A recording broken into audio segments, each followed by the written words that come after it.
So I just got promoted at work, making this my 4th promotion in 8 years, but who's counting? My mom, she's counting. Hello, darkness, my old friend. All jokes aside, the hard truth is that my managers did 80% of the work for each one of those promotions, so it's easy to feel that career development and advancement is out of our control. But in my experience, you have a 100% chance to influence that 80%. So let's go over the top 5 most impactful things you can do to own your career. Let's get started. Tip number 1. Create a macro-micro roadmap. Diving right to an example, if you take these bullet points in isolation, mentor new joiners and present to senior leaders, they're great for increasing visibility in the workplace, but those should only come after 6 months of learning your core job and another 6 of over-delivering and exceeding expectations. By the same logic, if you ask for a promotion too early, you have no track record, no credibility. If you ask for one too late, well, you're too late and they're already planning on promoting someone else. So as you can see, having a macro timeline along with micro action items gives you a very structured way to approach career development conversations with your manager.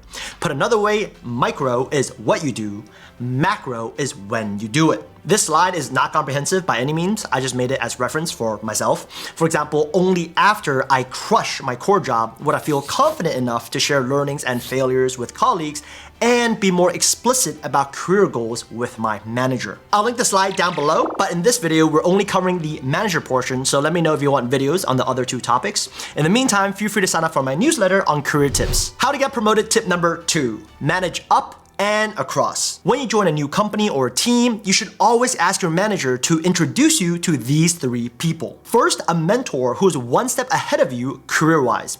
This is not your onboarding buddy, but rather someone in a next level position who can give you very practical advice on the do's and don'ts.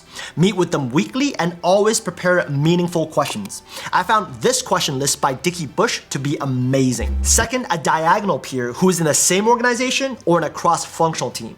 They're usually the same level as your manager, and the best ways to engage them are to send them an email whenever a project you're working on benefits their business, schedule regular one-on-ones and ask for their advice on a challenge you're facing, and my personal favorite, give credit and let them know whenever their team helps you in some way. Third person, as obvious as it sounds, your manager's manager. You should meet with them twice a year, and if you don't know what to cover in those one-on-ones, here are 3 ideas. A status update on a project you're working on. This is a safe business topic.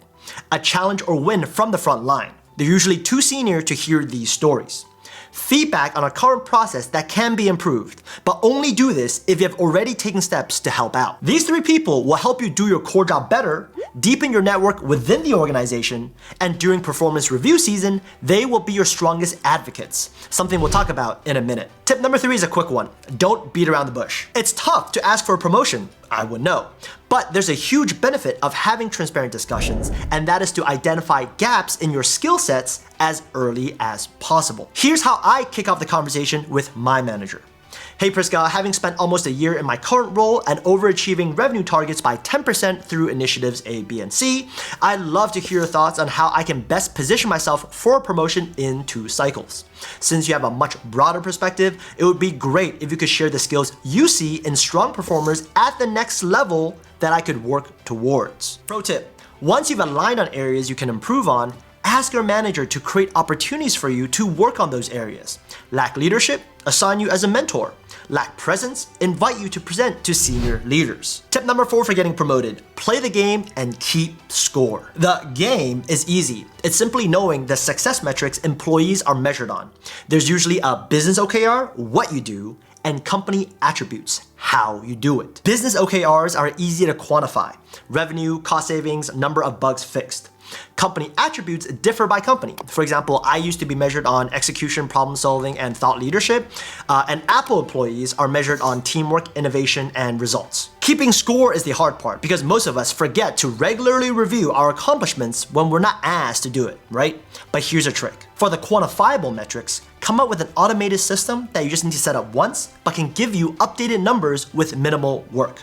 I talk about this in my productivity for work video, so check that out. Pro tip, always find a way to benchmark your numbers to a team or regional average. For example, it looks bad if your project only drove 15% in product adoption, but if the overall adoption is 8%, you're almost doubling their output. For company attributes, create a tab for each quarter in your one-on-one document with your manager. Remember, you should always organize information by where you will use it, because this way you will never forget to update that tab. Within the tab, list out the company attributes and the corresponding projects where you showcase each attribute.